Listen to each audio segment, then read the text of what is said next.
how are the new cooling measures going to impact the property market in Singapore? Oh, there are just so many cooling measures coming out, right? Oh my goodness. Sometimes really very tough to keep track really. But you know what? We're going to simplify all this for you, and most importantly, we're just going to share with you guys what is the impact you can expect, all right, moving to 2022, so that you're going to get all your information in this video. I'm Ivan. I'm Shawn. And together we are from Quadrant. So one of the key measures, right, is that there is an increase in ABSD, especially for Singaporeans who are buying their second property, right? The ABSD is increased from 12% to 17%. So it's actually a pretty high number.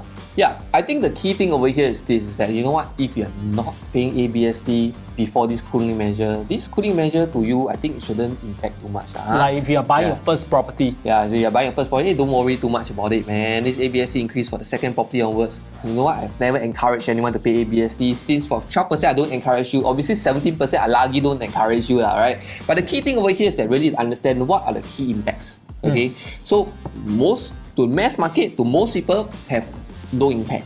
Yeah. However, the biggest impact that I actually see is actually the foreigner. Alright, ABSD increase actually from 25% to 35%. What does this mean? This means that probably, if you think about it, foreigners usually buy in the core city region.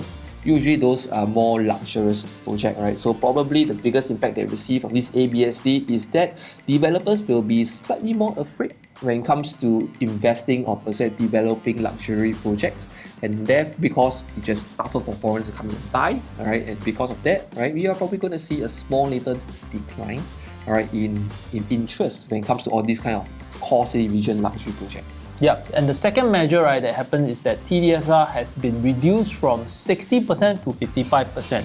So what does this really mean? It means that the amount of property, right, the amount of loans you can take for each property, right, is actually reduced. So from 60% to 55%, right, is an 8.3% drop in the affordability of the property that you want to purchase. Yeah, I mean, TDSR is very weird, right? When you think about it, what's TDSR? Right? So most of us, I think, we do not really understand TDSR on a deep level. So just in summary, very simple, right? Everyone is able to take a loan. Now the loan they can take just reduced by 8%. Right? That's 8.3%, right? Just to be that exact. So therefore means that every one of us now can loan lesser, right? To me, this is actually one of the very major cooling measure that happened, right? Because most of the time we are always encouraging people to buy properties on leverage, of course, leverage responsibly, yeah. And of course, with this measure involved, just means that now if we are able to buy $1 million property, now we can only buy like a 920K. Right now, why is this a big impact? Because if everyone now can afford a smaller, or not say a smaller, sorry, to be more exact, a lower price property, this means that the price growth will likely be a bit more muted, right, on a slower rate by, you think about it, like 8%, right, because people can buy smaller now. Yeah, so I think this is a very big impact as a cooling measure. So now, the key is this, is that, do I still expect property prices to go up? The answer is yes, because if you think about it, let's say a husband and wife combined together, still most likely the average household income in Singapore is still probably able to buy a $1.4, $1.5, $1.6 million private residential property on average. So even with this cooling measure at 8% lower, I think property prices can still go up, right? But however, I do expect this to slow down the market a little bit, right? And of course, when the market starts normalizing in that scenario, then most likely we are going to see just a slightly slower growth, but that doesn't mean that there will not be any growth. Yeah. So my take is that in the short period, right, short time frame, right, the property prices will likely go sideways, and the whole reason is that, if you think about it, what is the cooling measure for? Is to cool the market, right? So if the property prices are going to continuously rise at an extremely fast pace, then I guess there will be another round of cooling measures, followed by another round, and another round. So the only time that the cooling measures there will be no more in new cooling measures, right, is that there's a sustained and reasonable increase in property prices. Yeah, exactly, right. So in this scenario, what's the main impact to you? Yeah, of course. So in this scenario, because we don't expect capital gains to be insane because of this big cooling measure involved, right? Then perhaps you might also want to focus into another main factor of profits when it comes to property, which is actually to also look at the rental potential. Yeah. So I think a lot of your profits will probably also come from rental. So perhaps then also look at that properties that not only have moderate capital appreciation, but most importantly also just to really study the rental demand as well, so that you can make also a decent amount of profits through rental. So in short, right, the focus should be on units or projects, right, that has higher rental yield. Yeah, or higher rental demand, right? Because that also translates to rental yield. Yeah. So what's the difference, rental demand and rental yield? Higher rental demand means that most likely people are more willing to pay for the project so means that they pay a higher rental, means a higher rental yield. Isn't it the same then when I say higher rental yield? Same lah, but people might banana, yes, right. Not everyone understand what is rental yield also lah. So rental high demand equals to higher rental money. Now I get it already. The reason behind rental yield is higher rental demand. Okay, I got it.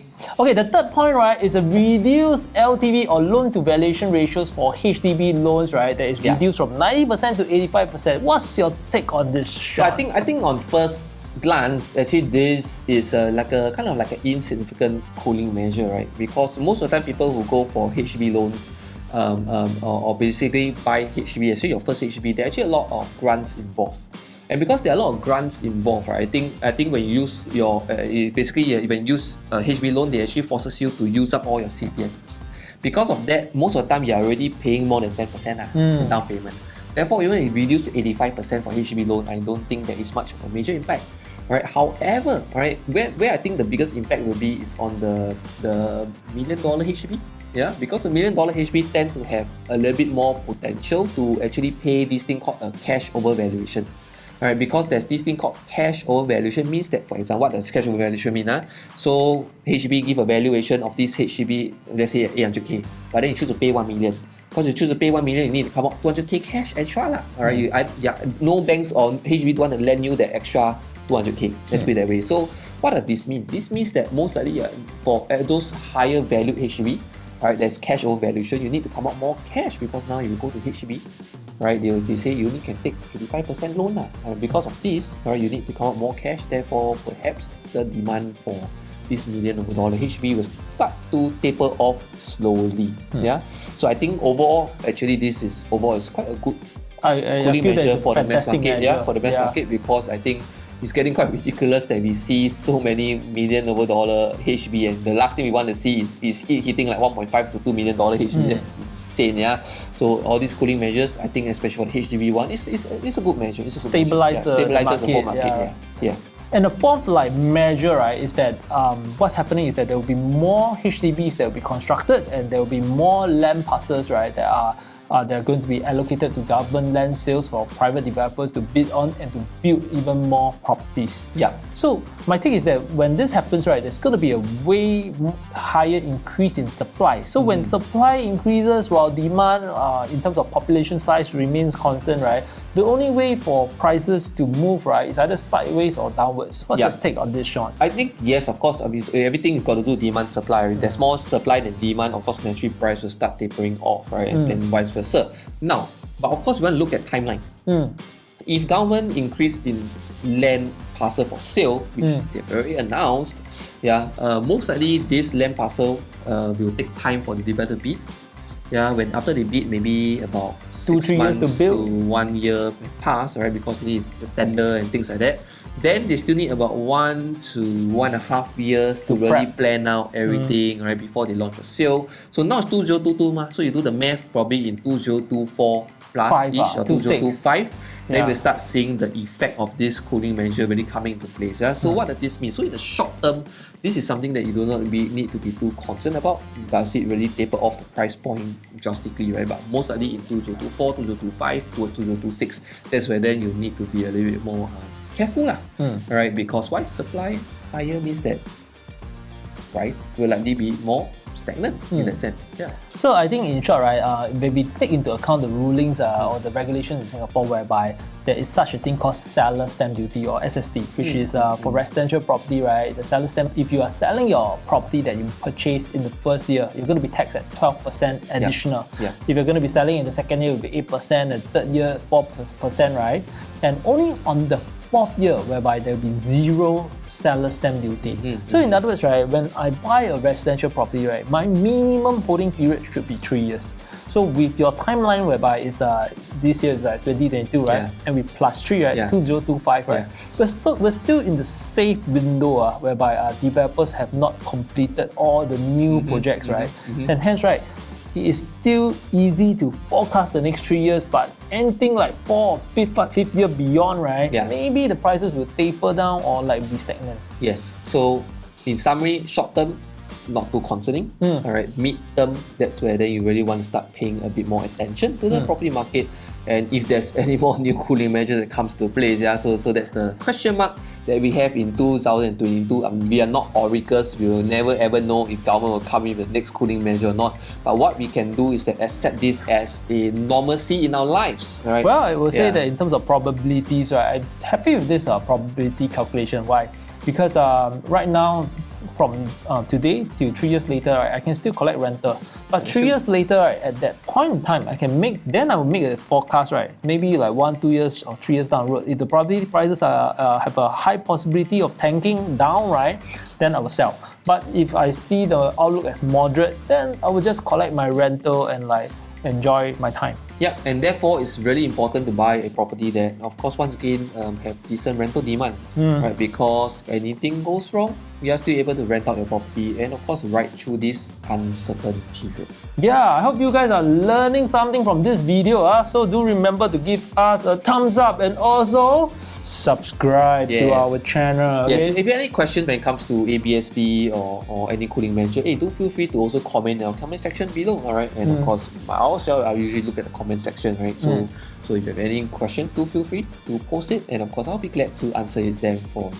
Yeah, so these are actually the top 3 cooling measures. So if you are top 4 cooling measures, so if you want to have more clarity, right, please visit the MAS website to find out more. Okay, so once again, I'm Ivan. And I'm Shawn. And we'll see you soon. Bye!